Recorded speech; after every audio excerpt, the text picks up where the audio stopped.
किसी ने पूछा श्री कृष्ण से कि द्रौपदी जैसी परम भक्ता का ऐसा अपमान कराया आपने?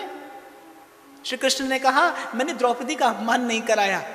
मेरे भक्त को भक्ति की प्रतिष्ठा करनी होती है, मेरे भक्त को सिद्धांत की प्रतिष्ठा करनी होती है। मेरा भक्त भक्ति की ध्वजा का आरोहण करता है। चैतन्य महाप्रभु भक्त का लक्षण बताते हैं, तृणादपि सुनीचेन तरोरपि सहिष्णुना। जो तरु के जैसे सहिष्णु हो, जो तरु के जैसे सहिष्णु हो, वृक्ष के जैसी सहिष्णुता हो, जिसमें वो कुल्हाड़ी जो काटने जाती है चंदन के वृक्ष को, चंदन का वृक्ष सबसे पहले अपनी सुवास उसी कुल्हाड़ी को देता है।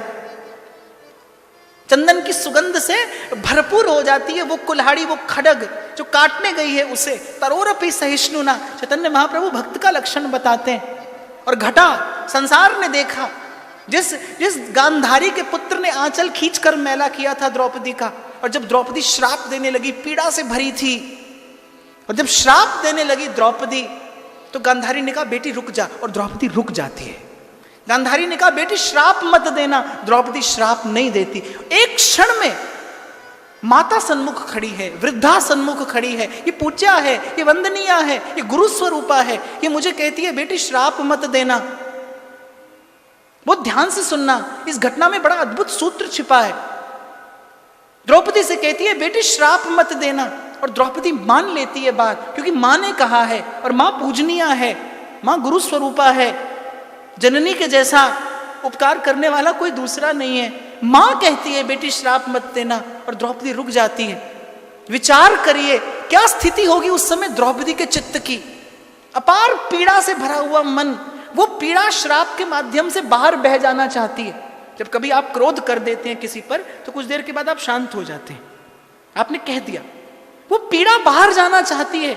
और गांधारी कहती कि इस पीड़ा को बाहर मत निकालना, इस पीड़ा को पी जाना विष की भांति। द्रौपदी आज्ञा को शिरोधार्य करती है। और व्यास जी लिखते हैं, भक्त बिन कौन सहे अपमान। और जिस घड़ी द्रौपदी मौन होती है, जिस घड़ी द्रौपदी श्राप देने से रुक जाती है, उसी घड़ी द्वारिकाधीश निर्णय कर लेते हैं कि द्रौपदी अब तेरे अपमान का बदला मैं लूंगा। तेरी सहिष्णुता के आगे मेरी भगवत्ता नत होती है, मैं प्रणाम करता हूं तेरी इस सहनशीलता को। और श्री कृष्ण सजल नेत्र होकर स्वयं को वचन देते हैं कि द्रौपदी के इस अपमान का बदला अब मैं लूंगा।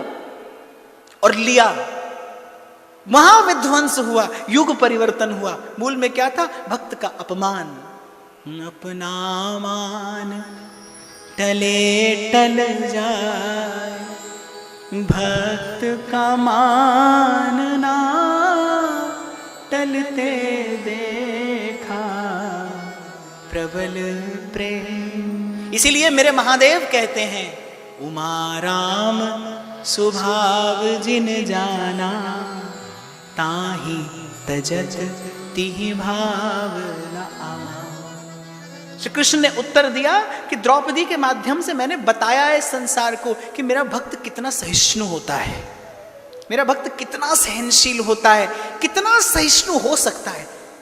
भक्ति कैसी सामर्थ्य देती है। क्षमा करना, मान को सहने के लिए सामर्थ्य नहीं, अपमान सहने के लिए सामर्थ्य चाहिए। आत्मबल अपमान सहने के लिए चाहिए। किसी ने गाली दी, आपने गाली दी, कौन बड़ी बात हो गई? आप सबल हैं, आप उत्तर दे सकते हैं, पर आप मौन रहते हैं, ये आपका तप है।